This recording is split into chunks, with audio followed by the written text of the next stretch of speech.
తెల్లారితే జెండా వందనం తెలంగాణలో 4 పథకాలు ప్రారంభం గా ముచ్చట్లు చెప్పుకోవాలంటే ఫస్ట్ హెడ్లైన్స్ రేపే 4 పథకాల పండుగ ఇస్తారట అందరికీ అందేదాకా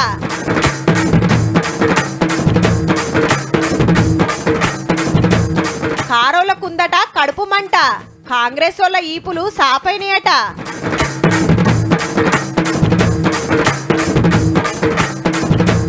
కబ్జాల గోడ మీదికి బుల్డోజర్ ప్లాట్లమ్మిన పెత్తనంల ఓనర్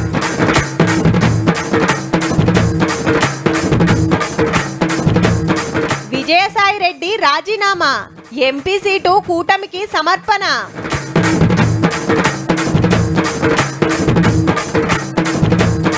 సన్యాసం తీసుకున్న హీరోయిన్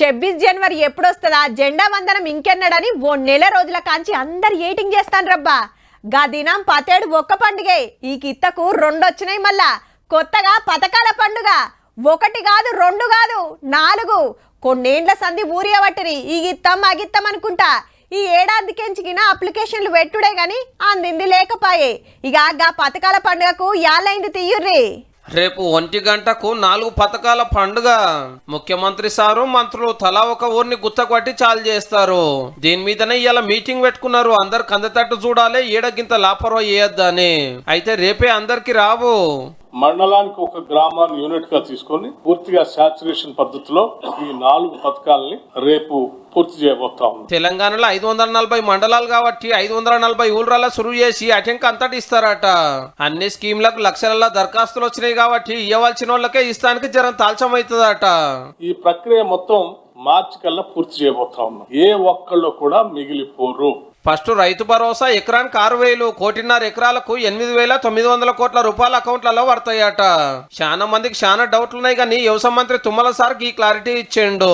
వ్యవసాయం చేసే ప్రతి ఎకరానికి రైతు భరోసా వాళ్ళ ఖాతాలకు జమ చేసేటట్టు. ఇక రేషన్ కార్డులు ఏళ్ల కంచెలు ఏటింగ్ చేస్తున్న వాళ్ళు చితం అప్లికేషన్లు పెట్టిరు అన్ని చెకింగ్ చేసి లిస్టు తయారయ్యింది.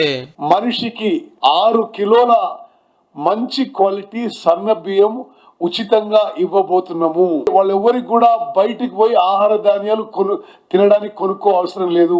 అయ్యో మాకు రాలేదని రంది అవసరమే లేదని మంత్రి ఉత్తమ్ సార్ భరోసా ఇస్తున్నాడు. ఇది నిరంతర ప్రక్రియ. మీరు ఇవ్వకుంటే ఇప్పుడైనా సరే ప్రజాపాలన సేవా కేంద్రంలో మీ అప్లికేషన్ ఇవ్వండి. భూమి లేనోళ్ళు ఉపాధి హామీ పనికి పోతే దాన్ని బట్టి ఇందిరమ్మ ఆత్మీయ భరోసా కింద ఏడాదికి 12,000 ఇచ్చే స్కీమ్ చాలుగా పోతుంది. కనీసం 20 రోజులు పని దినాలు సంవత్సరంలో పనిచేసినటువంటి వాళ్ళందరికీ ఇవ్వబోతాం. అట్లనే ఇందిరమ్మ ఇంట్లో నియోజకవర్గానికి 3,500 శాంక్షన్ చేస్తున్నారు ఈ ఏడుకైతే. ఏదో ఒక్కసారి ఇచ్చి గత ప్రభుత్వంలో లాగా అక్కడ ఒకటి ఇచ్చేసి తూచనే ప్రభుత్వం కాదు. పైరవులు నడవయి పార్టీలు జెండాలు చూడమని కులం కుల్లా చెప్తున్నారు. అరువులు కాదని తేలితే అట్టి దాన్ని క్యాన్సిల్ చేసే దాంట్లో కూడా ఈ ప్రభుత్వం వెనకడుగు వేయదు. 4 పథకాల పనిలో సర్కారోళ్ళుంటే రేషన్ కార్డుల మీద ఇండ్ల పథకంలా ప్రధానమంత్రి గారి ఫోటోవా పేరు లేకుంటే మంచిగుండదని గిట్ల వార్నింగ్ ఇచ్చిండు సెంటర్ మంత్రి బండి సంజయ్ సారు. మీరు ప్రధానమంత్రి ఆవాస్ యోజన పక్కకు పెట్టి ఇంద్రమ్మ ఇండ్ల పేరుతో మళ్ళా గ్యాంబ్లింగ్ చేసే ప్రయత్నం చేస్తే ఒక్క ఇల్లు కూడా కేంద్ర ప్రభుత్వం ఇవ్వదు. ఏ హక్కుతో అంటా ఉన్నారు మీరు ఇంద్రమ్మ పేరు పెడితే ప్రధానమంత్రి ఫోటో పెట్టుకు మేము కార్యక్రమాలు ఇవ్వలేమని? మేము ఎక్కడ కూడా పార్టీ చూడట్లేదు కదా. ఎవరు అర్హులైతే వారికి ఇస్తా ఉన్నాం. ఇయాల్టికైతే గింతే. రేపు స్కీములు సురువైనాక అప్పటి ముచ్చట అప్పుడు చెప్పుకుందాము.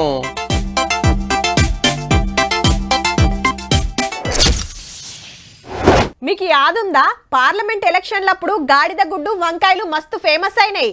సెంటర్కి వెళ్ళి తెలంగాణకి ఏమిస్తలేరని కాంగ్రెస్ వాళ్ళు గాడిద గుడ్డు బొమ్మలు చూపిస్తే ఈడ సర్కారు నిరుద్యోగులకు ఇచ్చింది ఏం లేదు ఉత్త వంకాయలేనని బీజేపీ వాళ్ళు బొమ్మలు చూపెట్టిల్లు. బస్టాండ్ల కాడ చౌరస్తల కాడ పెద్ద పెద్ద హోర్డింగ్లతోటి ఎరైటి రాజకీయం చూసినాం. ఇప్పుడు నాకు గసంటిదే నడుస్తుంది మళ్ళా. అరేవా ఇటు ఈనోళ్ళు అటు జెండు బాంబులు కాంగ్రెస్ వాళ్ళ తానికులు గోళీలు కారుల జిందా తిలిస్మాతులు దావుస్కెళ్లి 1,79,000 కోట్ల పెట్టుబడులు తెస్తే ప్రతిపక్షానికి జీర్ణమైతలేదు ఇవి దాగుండ్రని ఈ పార్టీ. గ్రామ సభలలో ఈపులు సాఫ్ చేసిండ్రా గివి రాసుకోరని ఆ పార్టీ పోటీలు పడ్డాయి అనుకోరాదుండ్రే. వారి యొక్క కడుపు మంట తగ్గాలి డైజెస్ట్ ద గ్రోత్ అనే ఒక క్యాంపెయిన్ రన్ స్టార్ట్ చేస్తూ ఈ రోజు ఈనో బాక్స్ ని వీపులు విమానం మొత్తం మోగించారు కాబట్టి ఇది పెట్టుకొని ఉపశమనం పొందాల్సిందిగా వారి పార్టీ రంగులో సరిపడే టానిక్లు జీర్ణకోశ వ్యాధి రాకుండా, యాసిడిటీ రాకుండా కాపాడుతూ ఉంటది. సిటీలో ఓటింగ్లు గిట్లా పెట్టిండ్రు. 1,40,000 1,60,000 కోట్లు అంటారు. పోయినసారి ఇంత హౌస్ పోయి 40,000 కోట్లు, ఒక్క రూపాయి రాలేదు. మరి ఇంతకు మునుపు కేటీఆర్ సార్ పోయి కూడా ఇన్ని వేల కోట్లు తెచ్చినాం, అన్ని వేల కోట్లు తెచ్చినాం అని సాటింపేస్తుండే. అవి గిన్నవుతే నయ్యంది. హైదరాబాద్కి వెళ్ళి కంపెనీలు వెళ్ళిపోతున్నాయని రామన్న ట్విట్టర్ లో రాసినందుకు ఎంపీ చామల గారు లైన్ లోకి వచ్చిండు అటుకెళ్ళి. ఇక రాను నీ పరిస్థితి ఆలోచించుకుంటే మరి ఆడ ఏమన్నా మెంటల్ గింటలు దొబ్బితే ఎర్రగడ్డ హాస్పిటల్లో నా ఎంపీ నిధుల నుంచి ఒక 20% బయట ఇవ్వచ్చు, నీకు మంచి రూమ్ కట్టిస్తా, చేద తీసుకుందు అని. ఇక నిన్న సెంటర్ మంత్రి కిషన్ రెడ్డి సార్ ఏమో తెలంగాణలో ఉన్నటువంటి వాళ్ళందరినీ తీసుకెళ్లి దావోస్కి వెళ్ళి అక్కడ అగ్రిమెంట్ చేసుకుంటే ఏందో నాకు అంతే అర్థం కాలేదు. మహారాష్ట్రలో ఉన్నటువంటి ముఖ్యమంత్రి పోయి అదే దావోస్ లో ముంబైకి సంబంధించిన రిలయన్స్ కంపెనీ తోటి చేస్తే తప్పు లేదట. మనోళ్ళ రాజకీయం ఎట్లున్నా ఈనోలు జెండు బాంబులు జింద తిలిస్మాత్ల కంపెనీలకు పుక్కట్లనే ఫుల్ పబ్లిసిటీ చేస్తున్నారు పో.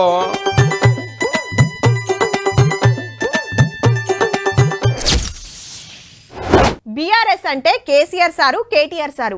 టీడీపీ అంటే చంద్రన్న, లోకేష్ అన్న. జనసేన అంటే పవన్ అన్న, అటెనక నాదెండ్ల సారు. డిఎంకే అంటే స్టాలిన్ సారు, ఆయన కొడుకు ఉదయనిధి స్టాలిన్. ఆమ్ ఆద్మీ అంటే కేజ్రీవాల్ సారు, మనీష్ సిసోడియా. ఆర్జేడీ అంటే లాలు తాత, ఆయన కొడుకు తేజస్వి యాదవ్. ఇట్లా కొన్ని పార్టీల పేర్లు చెప్తే మెయిన్ డైవర్ అటెనక సైడ్ డైవర్ ఎవరనేది తక్కువ చెప్తారు. అట్లనే ఆంధ్రలో వైసీపీకి సుతా గీ సారుండే, కానీ వైసీపీ అనగానే జగన్ సార్ తర్వాత టక్కున యాదొచ్చే విజయసాయి రెడ్డి గారు ఎంపీ పదవికి రాజీనామా ఇచ్చిండు, ఎమ్మటే మాజీ అయ్యిండు. అక్రమాస్తుల కేసులో జగన్ గారితో జైలుకు పోయొచ్చి జెండా ఎగిరేసిన కాంచెల్లి పార్టీలనే కాదు పెద్దల సభలు కూడా పెద్ద దిక్కు లెక్క ఉండే. మరి ఇప్పుడు వెనకాల ఏమైందో చెప్తలేడు గాని జగన్ మంచోడు, నేనే రాజకీయాలు వద్దనుకొని బయటకు వస్తున్నా, ఇంకే పార్టీలో షేరిక్ గాను ఏ పదవి తీసుకోను అంటున్నాడు. ఆ కుటుంబంతో విభేదాలు అన్నటువంటివి రావు, ఇంతవరకు లేవు, భవిష్యత్తులో కూడా వచ్చేటటువంటి అవకాశం లేదు. అసెంబ్లీ ఎలక్షన్ లో వైసీపీ ఓడినాక రాజీనామా చేసిన 4వ రాజ్యసభ ఎంపీ సారు. గమ్మత్ ఏందంటే ఈ పార్టీ పదవద్దని బీజేపీకి వెళ్ళి అదే పదవి తీసుకున్నాడు మన ఆర్ కృష్ణ అన్న. బీద మస్తాన్ రావు అన్నట్టయినా కూడా దీనికి రాజీనామా పెట్టి టీడీపీ ఎంపీ అయ్యిండు. మళ్ళా ఇప్పుడు విజయసాయి రెడ్డి సార్ కూడా గట్లనే అవుతాడేమో అని ప్రచారం నడుస్తుంటే గవర్నర్ పదవి కానీ తిరిగి నేను మళ్ళీ బీజేపీలో ఎంపీ కావడం కానీ ఎవరో కేసులు మాఫీ చేస్తే చేయించుకోవాల్సినటువంటి అవసరం నాకు లేదు. జగన్ సార్ కు 11 మంది ఎమ్మెల్యేలే ఉన్నారు కాబట్టి ఈ సీటును మళ్ళా గెలిచలేరు. వైఎస్ఆర్సీపీ నా ప్లేస్ లో ఇంకొకరిని పంపించలేదు. తెలుగుదేశంకి వెళ్తుందా, బీజేపీకి వెళ్తుందా, జనసేనకు వెళ్తుందా, ఎవరిని సెలెక్ట్ చేయాలి అన్నటువంటిది వాళ్ళ ఇష్టం. పార్టీ పవర్ ఉన్నప్పుడు పతారా చూపించుకొని పదవులు తీసుకొని కష్టాలలో ఉన్నప్పుడు వైసీపీ సీటును కూటమికి త్యాగం చేస్తున్నా అన్నట్టు. జగన్మోహన్ రెడ్డి గారు బీజేపీకి, మోడీ గారికి దత్తపుత్రుడు. ఈ రోజు రాజకీయంగా అయినా వ్యక్తిగతంగా అయినా జగన్మోహన్ రెడ్డి గారు విశ్వసనీయత కోల్పోయారు కాబట్టే జగన్మోహన్ రెడ్డి గారు నా అనుకున్న వాళ్ళంతా దూరం అవుతున్నారు. బాహుబలి బాబా, పైల్వాన్ బాబా, బస్కిల బాబా, కాంటవల బాబా, రష్యన్ బాబా, ఐఐటి బాబా, గోల్డెన్ బాబా, కండల బాబా, కంప్యూటర్ బాబా, చాయవల బాబా, పర్యావరణ్ బాబా, ఆ బాబా ఈ బాబా ఒక్కరేంది. ప్రయాగ్రాజ్ కుంభమేళకు పోయిండ్రా అంటే తీరొక్క బాబాలు సాధువులు బగ్గ కనబడతారు. ఒక్కొక్కరు ఒక్కో తీరుంటారు. బాబాల గురించి మళ్ళా చెప్పుకుందాం గాని ఇప్పుడైతే గీ మాతాజీ ముచ్చట చూడుర్రి.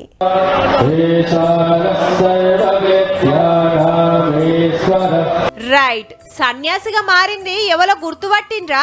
పాత హిందీ హీరోయిన్ మమతా కులకర్ణి. పెద్ద పెద్ద యాక్టర్లతోటి వేసి అటెనక బయట దేశం పోయి ఆన్నే ఉంటాంది.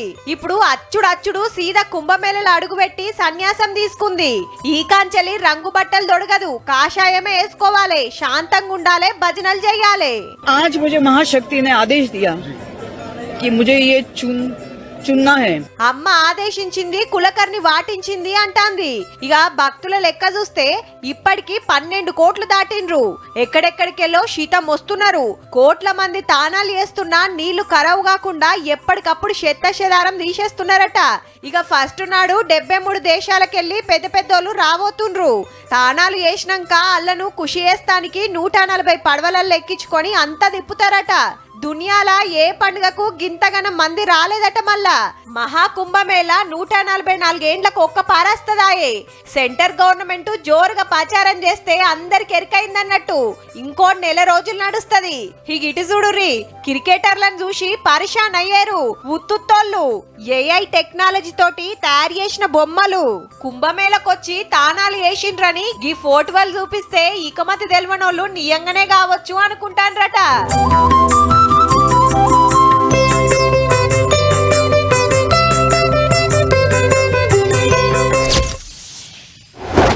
దీనవ డబుల్ బెడ్రూమ్ల కోసం తిరిగి తిరిగి యాస్టకొస్తుంది. ఎన్ని మాటల దరఖాస్తులు ఇవ్వాలని కొందరు, కూపన్ కారెట్ల కోసం ఓ 10 మాటల ఆఫీస్కి పోయొచ్చుంటా. ఎవరన్నా పట్టించుకుంటున్నారా? ఊర్లా సీసీ రోడ్లు వేయాలి, డ్రైనేజీలు తీయాలని ఎమ్మెల్యేకి ఎన్ని మాటల దరఖాస్తు పెట్టినా ఇటు మోకాన రాడెందుకో. ఓ ఇట్లా చెప్పుకుంటూ పోతే శాననే ఉంటాయి. ఇదేందని అప్పట్లో ప్రతిపక్షాలు అడిగితే కారు సర్కార్లో ఏమన్నారు, ఇప్పుడేమంటున్నారో మీరే చూడుర్రి. గులాబీ లీడర్ల కొత్త రాగం ఏందంటే దరఖాస్తుల పేరిట కాలయాపన చేస్తూ మూడోసారి దరఖాస్తులు అంటే ఏడికేళ్ళ అప్లికేషన్ మళ్ళీ అప్లికేషన్ పెట్టాలి, మళ్ళీ ఖర్చే కదా. ఎవడన్నా బతుకుతున్న ఈ ప్రభుత్వంలో అంటే ఒక జిరాక్స్ షాపులకు మాత్రం గిరాకీ బాగుంది. తీసిందే తీసుడు ఇచ్చిందే ఇచ్చుడు. గదన్నట్టు ఇందిరమ్మ ఇండ్లు, కోపిన్ కారట్లు రానోళ్ళు, ఆత్మీయ భరోసా కావాల్సిన వాళ్ళు అప్లికేషన్లు పెడతాంటే అప్పుడే పెట్టిర్రు, మళ్ళెందుకని ప్రశ్నిస్తున్నారు గవర్నమెంట్ ను. దరఖాస్తు పేరుతోటి టైం పాస్ చేస్తున్నారు అనేది మనోళ్ళ మాట. కానీ ఇలా యాదికి లేనట్టున్నది. కానీ గిదే ముచ్చడం మీద అప్పట్లో కేసీఆర్ సార్ ఏమన్నాడో ఇనుండ్రి జరా. చేస్తారు కదండి, 6 సార్లు చేస్తారు, నష్టమేందండి? What is wrong to find out the fact? 6 సార్లు చేస్తారు, వాట్ ఈస్ రాంగ్? మీకేదో పెట్టుకొని మీరు పవర్లు ఉంటే అట్లా, ప్రతిపక్షానికి వస్తాయి ఇట్లా. మరి అప్పుడు అప్లికేషన్లు రాగానే రప్ప ఇండ్లు కట్టించి రేషన్ కార్డులు పంపితే ఇప్పుడు గిన్ని లక్షల మంది గిన్నిగానం దరఖాస్తులు పెట్టకపోదురు కదా సాలరు. నువ్వు 10 ఏళ్లలో బంగారు తెలంగాణ అన్నావు, ధనిక రాష్ట్రం అన్నావు. ఇన్ని లక్షల మంది ఇల్లు లేకుంటే ఎందుకుండే? మళ్ళీ ఓట్ల ముందు వాళ్ళ ఇళ్లలో కూర్చొని రాసుకున్నారు, పబ్లిక్లోకి రాలే. అడిగినప్పుడల్లా అప్లికేషన్ ఇవ్వకుంటే రాదేమోనని పబ్లిక్ బుగులాయే. ఏ తిప్పల వాడైనా దరఖాస్తులు రాసిచ్చిర్రు నిన్న మొన్న. ఇక రేపు 4 పథకాలు చాలా అవుతాయి. అందవలసిన వాళ్ళకి అందించి మళ్ళా కాగితాలు ఇచ్చే కష్టం తప్పేటట్టు చూడుండ్రి సాలరు జరా.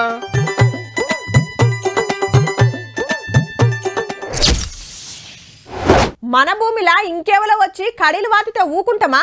నా ప్లాట్లకు నేను పోతానికి ఎవరిదో పర్మిషన్ తీసుకోవాలంటే ఎట్లుంటది?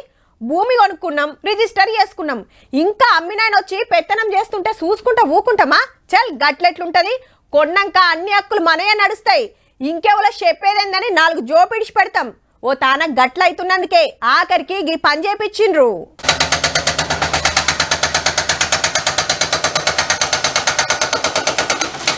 ప్లాట్లు అమ్మి కూడా పాత ఓనరే పెత్తనం చేస్తుండట. మళ్ళా సిటీ శివారు నారపల్లి కాడ 200 ఎకరాల్లో 2200 ప్లాట్లు చేసి 175 అమ్మి అందులోకి ఎవ్వరు పోకుండా 4 కిలోమీటర్లు గోడ కట్టి గేటు పెట్టిండ్రు మంచిగా. అది సుధా రోడ్డు కబ్జా పెట్టి లోపలికి పోవాలన్నా బయటికి రావాలన్నా ఇండ్లకి వెళ్ళి ఇంత చక్కటి పని చేసింది ఎవరయ్యా అంటే నల్లమల్లారెడ్డి గారు. సార్కిడ్ ఇంజనీరింగ్ కాలేజీలు చాన్నే ఉన్నాయి, అట్లనే గీతం దాగిన పెట్టుకున్నట్టుండు. మాకు రోడ్లు, డ్రైనేజ్, పవర్, వాటర్ సప్లై, అన్ని పార్కులు అన్ని చేస్తా అని చెప్పేసి 2007 నుంచి 2008 వరకు భూమి సదును చేసేసి చుట్టుపక్కల 5-6 కిలోమీటర్ల గోడ కట్టుకున్నాడు. ఎందుకంటే ఆయన ప్రాపర్టీలు ఉన్నాయి కాబట్టి ఆయన ప్రాపర్టీలు సేవ్ కోసము లక్షలు పెట్టి ప్లాట్ కొనాలి, ఆయన పర్మిషన్ తీసుకొని పోయి ప్లాట్ చూడాలి. ప్లాట్ అమ్మాలన్నా డబ్బులు ఇవ్వాలి, ఆయనకు ప్లాట్ కొనాలన్నా డబ్బులు ఇవ్వాలి. ఆయన ఇంటి వెనకాల కూడా లేఅవుట్ అని కనిపిస్తుంది. ఆయన ఏమంటాడు, అది లేఅవుట్ కాదు నా ల్యాండ్ అంటున్నాడు. 2001లో అయినప్పుడు అది ఏ విధంగా అయినది? డబుల్ రిజిస్ట్రేషన్ ఎవరిని మోసం చేసిండు? ఉద్దేశపూర్వకంగా ఈ రోడ్డు బంద్ చేద్దామనే కదా చేసింది. ఇన్ని రోజులు ఎవరికి చెప్పినా పట్టించుకోకుంటే ఇప్పుడు హైడ్రా కంప్లైంట్ అందంగానే సర్వే చేసి కబ్జా నిజమని తేలింది, బుల్డోజర్ దిగింది. పైసలు తీసుకొని ప్లాట్లు డెవలప్ చేయలే, రోడ్లు డ్రైనేజీల పేరు మీద 10 కోట్లు వసూలు చేసిండు, కాంపౌండ్ వాల్ కట్టి పక్క కాలనీలకు పోకుండా చేసిండు. అందుకే ఈ యాక్షన్లకు దిగినవని హైదరాబాద్ క్లారిటీ ఇచ్చిండు. చేర్లంతా జూటా, ప్లాట్లకు సెక్యూరిటీ కోసమే గోడ కట్టిన అంటాడు మల్లారెడ్డి సారేమో. ఓపెన్ ఏరియా కాబట్టి మొత్తం 1000-2000 గుడిసెలు వేసుకున్నారు, ఆక్యుపై చేశారు. ఆక్యుపై చేసినాక అసోసియేషన్ డిసిషన్ తీసుకున్నదంటే దీన్ని ప్రొటెక్ట్ చేయాలి. ఎట్లా ప్రొటెక్ట్ చేయాలి? మరి చుట్టూ ఆడ గవర్నమెంట్ ఏం చేసింది, మా భూమి ఉన్నదని వాడు వచ్చాడు. ఈ ప్లాట్ ఓనర్లను ఒప్పించి కట్టనుంటిరి, అమ్మినాక మీ పెత్తనం ఏంది సారు? హైడ్రా అంటే కూల్సుడే అనుకున్నాం, జాగలు కొని గోసలు పోయేటోళ్ళకి న్యాయంగానే చేస్తుందని ఎరక చేసినట్టే.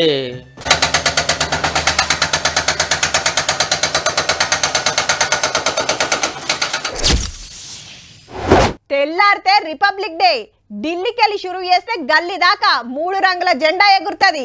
ఈ స్కూలు, సర్కార్ ఆఫీసులు, దుక్నాలు, చౌరస్తల కాడ జెండా వందనాలు చేస్తారు. అంగి జబ్బుకు జెండాలు పెట్టుకునుడు, ఇండ్ల మీద జాతీయ జెండాలు ఎగరేసుడు నడుస్తుంది. రాజ్యాంగం ప్రకారం నడుచుకోవాలి, అంబేద్కర్ తొవ్వల పోవాలని స్పీచ్లు దంచుతారు. ఇంతకు రిపబ్లిక్ డే అంటే ఏందో తెలుసు కదా? మన రాజ్యాంగం అమల్లోకి వచ్చిన రోజు. మరి చూద్దాం పాండ్రి రేపటి కోసం ఏర్పాట్లు ఎట్లయితున్నాయో. రిపబ్లిక్ డే సంబురాలకు ఢిల్లీ కర్తవ్య పథ్ రెడీ అయింది. మన రాజ్యాంగం అమల్లోకొచ్చి 75 ఏండ్లు. చీఫ్ గెస్ట్ గా ఇండోనేషియా అధ్యక్షుడు ప్రబోవో సుబియాంతో సారొస్తున్నాడు. మోడీ సారు సెంట్రల్ మంత్రులొచ్చుడు, రాష్ట్రపతి జెండా వందనం చేసుడు నడుస్తది. 70 కంపెనీల పారామిలిటరీ దళాలు 15,000 మంది పోలీసులతోటి గట్టి సెక్యూరిటీ పెట్టిండ్రు. ఢిల్లీ మొత్తం ఫేస్ రికగ్నిషన్ సీసీ కెమెరాలు, డ్రోన్ల నిఘాలుంది. 15 రాష్ట్రాలు కేంద్రపాలిత ప్రాంతాలకెళ్లి 31 శకటాలు పరేడ్ చేస్తాయి. అయితే ఈ తాపకు మన శకటానికి పర్మిషన్ దొరకలే. జవాన్ల లెఫ్ట్ రైట్లు, మొగుల్ మీద గాలి మోటార్ల విన్యాసాలు, కళాకారుల ఆటపాటలు జోరుంటాయి. మనతన సికింద్రాబాద్ పరేడ్ గ్రౌండ్ లా సౌలతులు చేస్తున్నారు. 3 రోజుల సంధి రిహార్సల్స్ నడిచినాయి. 2,000 మంది మీదనే కూసునేటట్టు కుర్చీలు వర్షిండ్రు గ్యాలరీలా. గవర్నర్ సారు జెండా వందనం చేసుడు. ఇక జిల్లాల సుత అన్ని సర్కార్ ఆఫీసులు, కలెక్టరు, పోలీస్ బంగ్లాల దగ్గర సౌలతులు చేసిండ్రు. హిగిట్ చూడుర్రి, చుట్టూ గాంధీ తాత విగ్రహాలు మొత్తం 601 పెట్టిర్రు. ఇటు బుడ్డ గాంధీలు, అటు చెరక దిప్పుతున్న ఆడవిల్లలు. యాదాద్రి భువనగిరి జిల్లా చౌటుప్పల్ల గాంధీ గ్లోబల్ ఫ్యామిలీ సంఘపోళ్ళు రిపబ్లిక్ డే కోసం ఈ కార్యం పెట్టి వచ్చినోళ్లను ఆటపాటలతోటి మురిపించిండ్రు.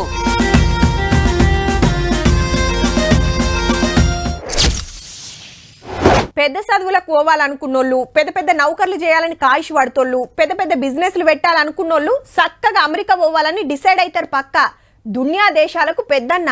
ఆడ చదివితే కొలువు జప్పునొస్తుంది. అమెరికాలో జాబ్ చేస్తే దునియాలో ఏడైనా ఉద్యోగం దొరుకుతుంది. ఆడ డాలర్లు కమాయిస్తే జల్దీన సెటిల్ అయిపోవచ్చు అనేది అందరి ఆపోచన. ఇది మొన్నటిదాకా. కానీ ఇప్పుడు అమ్మో అమెరికా అంటున్నారంతా.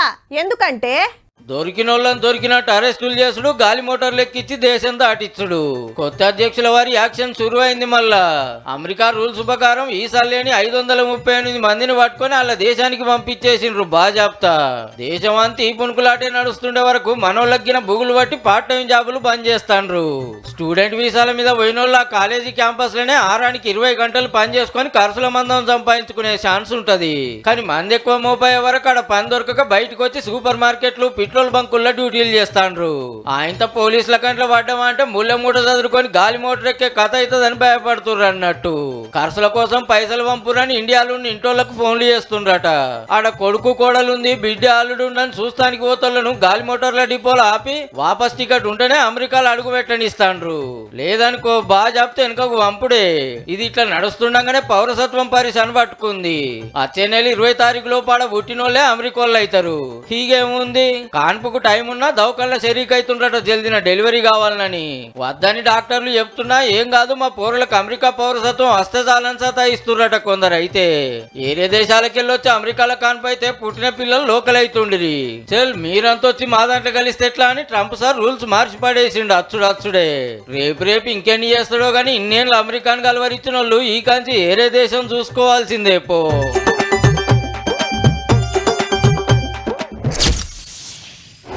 ఇంటామె పుట్టినరోజులు, పెళ్లి రోజులు వస్తున్నాయంటే మా అన్నలకు బుగులు పట్టుకోవచ్చు. కావాలంటే 2 పట్టు చీరలు కొనిస్తా. ఆ ఒక్కటి అడగకని కండిషన్ పెడుతున్నారట. అరే మా ఓనికి నువ్వు అప్పుడు రింగు పెట్టినావు కానీ ఇప్పుడు అయితట్టు లేదు, అంతమందం పైసలేస్తా, జర ఏమనుకోకు అని ఫోన్లు చేస్తున్నారట. మీ నాయన పెట్టిన డొక్కు బండి అమ్మిన అద్దతులం కూడా వస్తట్లేదు. కర్మ పైకం ఏడదేవాలే అని కోపానికి వస్తున్నారట కొందరైతే.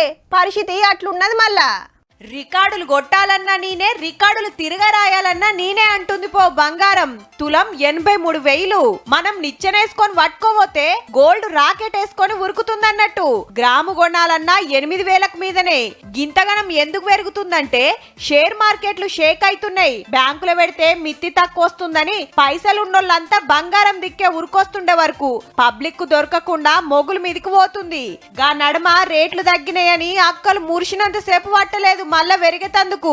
ఈ రేట్లు చూసి ఇప్పుడు కొనాలి అనుకునేటోళ్ళు అదురుకుంటుంటే తక్కువన్నప్పుడు కొనిపెట్టుకున్నోళ్ళు మాకు మస్తు లాభం వచ్చిందని మురుస్తుండొచ్చు. కానీ 4 వద్దులైతే లగ్గాల సీజన్ చాలైతది.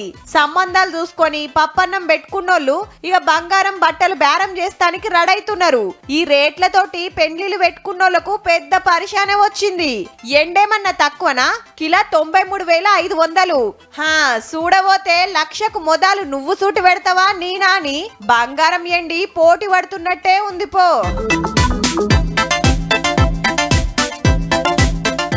చూసిండ్రు కదా ఇక ఇవ్వుల్లా ఇయాల్టి తీన్మార్ ముచ్చట్లు ఉంటామల్లా నమస్తే.